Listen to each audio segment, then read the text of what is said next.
In January 2017, I got to meet my late great-grandfather's sister. That moment was so special for me. I then made it a mission to now try and find out, where do we actually come from, you know?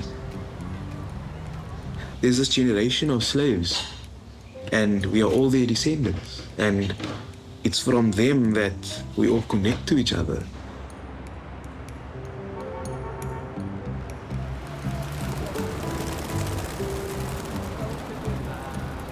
Bo-Kaap is really a microcosm for Cape Town, even for South Africa. This walk, you know, I don't want to call it a tour. You're not walking, you are walking and immersing yourself into the streets and into the buildings and into the fabric of this area. Sure. Where are we off to?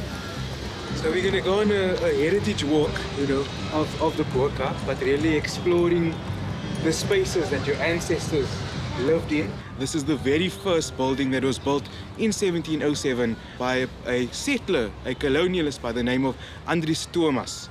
And the purpose for him actually building this was to serve as a market garden. As the Cape was growing, or they termed it then the Cape settlement, the Kaapse Vlak, you know, they realized that they then needed labor to come in and assist with, you know, tending to this garden and, you know, restocking these ships, right? The solution would then actually be to kidnap humans from the other colonies and bring them to the Cape to assist with tending to the colony or tending to the settlement. And so slaves were then brought from all across the world. Slaves were brought from, believe it or not, Rio de Janeiro in Brazil.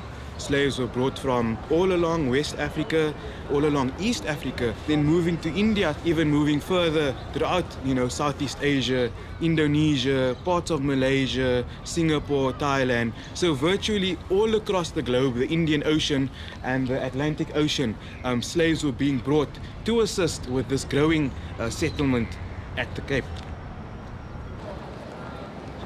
And what's your ancestry? My ancestry, I'm very mixed. Very, very mixed. In fact, part of the reason why I actually started this tour was to deal with my own identity crisis. You know, all of us in Cape Town, we suffer from the same issue. We don't know what we are, who we are, where we come from. My dad's dad is white, a white South African of Danish origin that became Muslim. And then my dad's mom is like a mix of Malay and colored, same thing.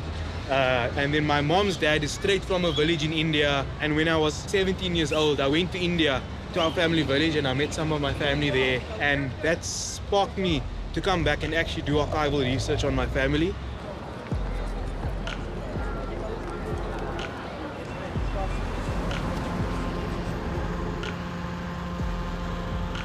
I'm sitting in this colonial building of an archive, and like, what they were telling me was true, you know? It's like all these stories now coming to life. My mama's stories and my mom's stories and my pa's stories and everybody's stories.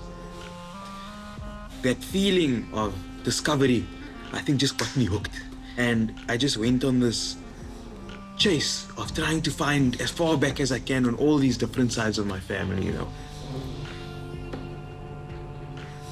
You have to like try and use all sources available to try and piece together, you know, a lot of these histories. It's time consuming, it's taxing, and it's exhausting. But these little nuggets of discovery, you know, and serendipity pay off. Sure, I'd never actually seen this photograph. It's the first time that I see this photograph over here. Yo.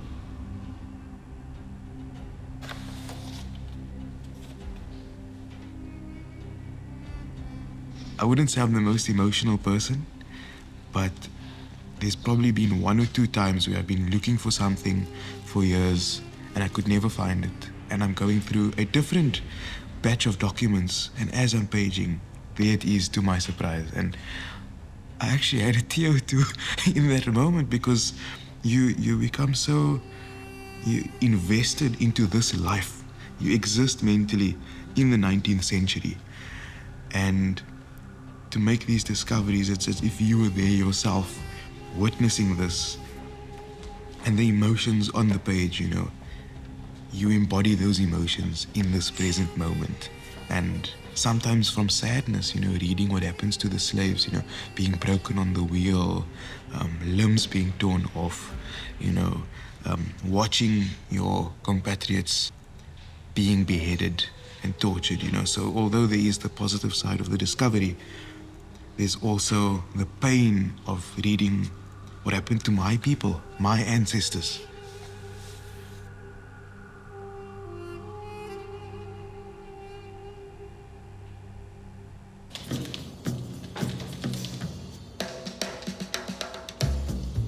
I want to celebrate my birthday, and I want the people that I like having around me to celebrate it with. This is my kitchen. This is going to be my space for the next, I think, 8 hours.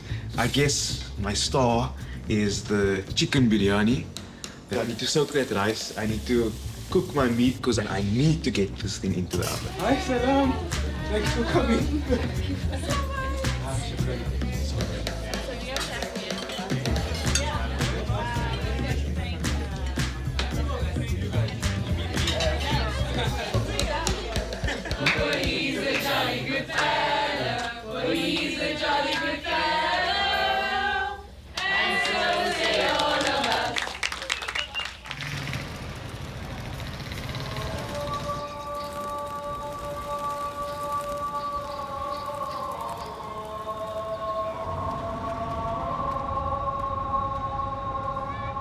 I think for me, my purpose is connections.